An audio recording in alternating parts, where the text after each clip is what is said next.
Au nom d'Allah, le tout miséricordieux, le très miséricordieux. Ha-Mim, Ain Sin Kaf. C'est ainsi qu'Allah, le puissant, le sage, te fait des révélations, comme à ceux qui ont vécu avant toi. À lui appartient ce qui est dans les cieux et ce qui est sur la terre, et il est le sublime, le très grand. Peu s'en faut que les cieux ne se fendent depuis leur fête, quand les anges glorifient leur Seigneur, célèbrent ses louanges, et implorent le pardon pour ceux qui sont sur la terre. Allah est certes le pardonneur, le très miséricordieux. Et quant à ceux qui prennent des protecteurs en dehors de lui, Allah veille à ce qu'ils font, et tu n'es pas pour eux un garant. Et c'est ainsi que nous t'avons révélé un Coran arabe, afin que tu avertisses la mère des cités, la Mecque, et ses alentours, et que tu avertisses du jour du rassemblement, sur lequel il n'y a pas de doute, un groupe au paradis, et un groupe dans la fournaise ardente. Et si Allah avait voulu, il en aurait fait une seule communauté, mais il fait entrer qui il veut dans sa miséricorde, et les injustes n'auront ni maître ni secoureur. Ont-ils pris des maîtres en dehors de lui? C'est Allah qui est le seul maître, et c'est lui qui redonne la vie aux morts, et c'est lui qui est omnipotent. Sur toutes vos divergences, le jugement appartient à Allah. Tel est Allah, mon Seigneur, en lui je place ma confiance, et c'est à lui que je retourne repentant. Créateur des cieux et de la terre, il vous a donné des épouses, issues de vous-même, et des bestiaux par couple, par ce moyen il vous multiplie. Il n'y a rien qui lui ressemble, et c'est lui l'audient, le clairvoyant. Il possède les clés des trésors des cieux et de la terre, il attribue ses dons avec largesse, ou les restreint à qui il veut, certes, il est omniscient. Il vous a légiféré en matière de religion ce qu'il avait enjoint à Noé, ce que nous t'avons révélé, ainsi que ce que nous avons enjoint à Abraham, à Moïse et à Jésus. Établissez la religion, et n'en faites pas un sujet de division.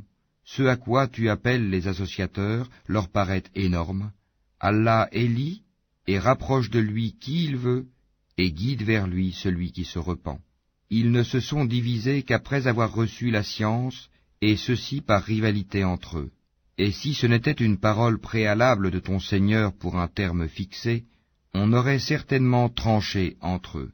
Ceux à qui le livre a été donné en héritage après eux sont vraiment à son sujet, dans un doute troublant. Appelle donc les gens à cela, reste droit comme il t'a été commandé, ne suis pas leur passion, et dis, je crois en tout ce qu'Allah a fait descendre comme livre, et il m'a été commandé d'être équitable entre vous. Allah est notre Seigneur et votre Seigneur, à nous nos œuvres et à vous vos œuvres. Aucun argument ne peut trancher entre nous et vous. Allah nous regroupera tous, et vers lui est la destination. Et ceux qui discutent au sujet d'Allah après qu'il a été répondu à son appel, leur argumentation est auprès d'Allah sans valeur. Une colère tombera sur eux, et ils auront un dur châtiment. C'est Allah qui a fait descendre le livre en toute vérité, ainsi que la balance, et qu'en sais-tu? Peut-être que l'heure est proche. Ceux qui n'y croient pas cherchent à la hâter, tandis que ceux qui y croient en sont craintifs, et savent quelle est la pure vérité. Et ceux qui discutent à propos de l'heure sont dans un égarement lointain. Allah est doux envers ses serviteurs, il attribue ses biens à qui il veut, et c'est lui le fort, le puissant. Quiconque désire labourer le champ de la vie future, nous augmenterons pour lui son labour. Quiconque désire labourer le champ de la présente vie, nous lui en accorderons de ses jouissances, mais il n'aura pas de part dans l'au-delà. Ou bien aurait-il des associés à Allah qui auraient établi pour eux des lois religieuses qu'Allah n'a jamais permises? Or, si l'arrêt décisif n'avait pas été prononcé, il aurait été tranché entre eux. Les injustes auront certes un châtiment douloureux. Tu verras les injustes épouvantés par ce qu'ils ont fait, et le châtiment s'abattra sur eux inéluctablement. Et ceux qui croient et accomplissent les bonnes œuvres seront dans les sites fleuris des jardins, ayant ce qu'ils voudront auprès de leur Seigneur. Telle est la grande grâce. Telle est la bonne nouvelle qu'Allah annonce à ceux de ses serviteurs qui croient et accomplissent les bonnes œuvres. Dis, je ne vous en demande aucun salaire si ce n'est l'affection eu égard à nos liens de parenté, et quiconque accomplit une bonne action, nous répondons par une récompense plus belle encore. Allah est certes pardonneur et reconnaissant. Ou bien ils disent, il a inventé un mensonge contre Allah. Or si Allah voulait, il scellerait ton cœur. Par ses paroles cependant, Allah efface le faux et confirme le vrai. Il connaît parfaitement le contenu des poitrines.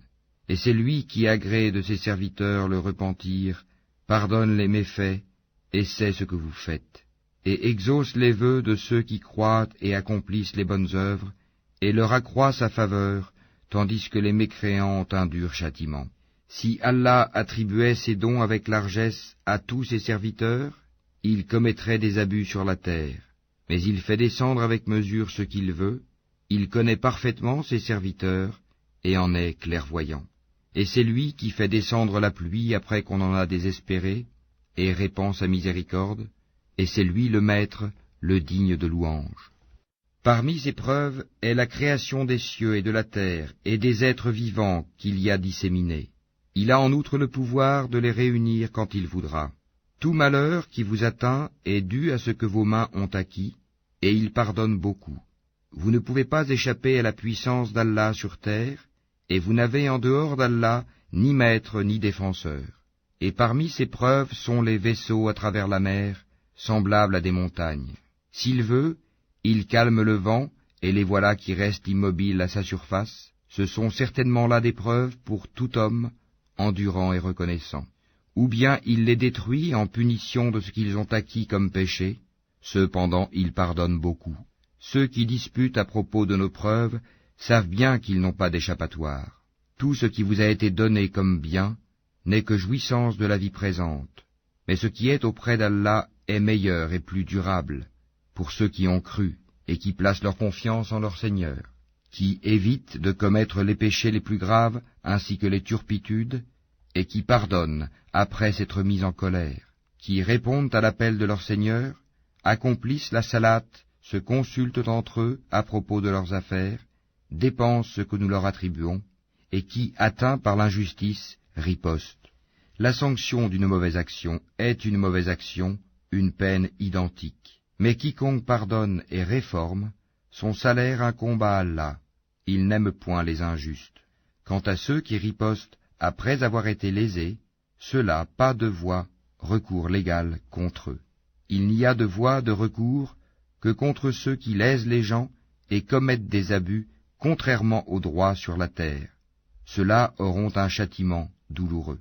Et celui qui endure et pardonne, cela en vérité fait partie des bonnes dispositions et de la résolution dans les affaires. Et quiconque Allah égare n'a aucun protecteur après lui. Cependant, tu verras les injustes dire, en voyant le châtiment, y a-t-il un moyen de retourner sur terre? Et tu les verras exposés devant l'enfer, confondus dans l'avilissement, et regardant d'un œil furtif, tandis que ceux qui ont cru diront, les perdants sont certes ceux qui au jour de la résurrection font leur propre perte et celle de leur famille. Les injustes subiront certes un châtiment permanent. Ils n'auront pas de protecteur en dehors d'Allah pour les secourir, et quiconque Allah égare n'a plus aucune voie. Répondez à l'appel de votre Seigneur, avant que ne vienne un jour dont Allah ne reportera jamais le terme. Ce jour-là, nul refuge pour vous, et vous ne pourrez point nier vos péchés. S'ils se détournent, nous ne t'avons pas envoyé pour assurer leur sauvegarde, tu n'es chargé que de transmettre le message, et lorsque nous faisons goûter à l'homme une miséricorde venant de nous, il en exulte. Mais si un malheur les atteint pour ce que leurs mains ont perpétré, l'homme est alors très ingrat. À Allah appartient la royauté des cieux et de la terre, il crée ce qu'il veut, il fait don de filles à qui il veut, et don de garçons à qui il veut, ou bien il donne à la fois garçons et filles, et il rend stérile qui il veut, il est certes omniscient et omnipotent.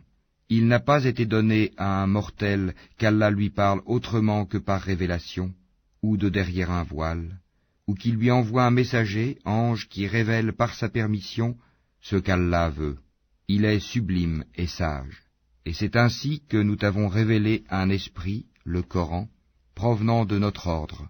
Tu n'avais aucune connaissance du livre ni de la foi, mais nous en avons fait une lumière par laquelle nous guidons qui nous voulons parmi nos serviteurs, et en vérité, tu guides vers un chemin droit. le chemin d'Allah, à qui appartient ce qui est dans les cieux et ce qui est sur la terre. Oui, c'est à Allah que s'acheminent toutes les choses.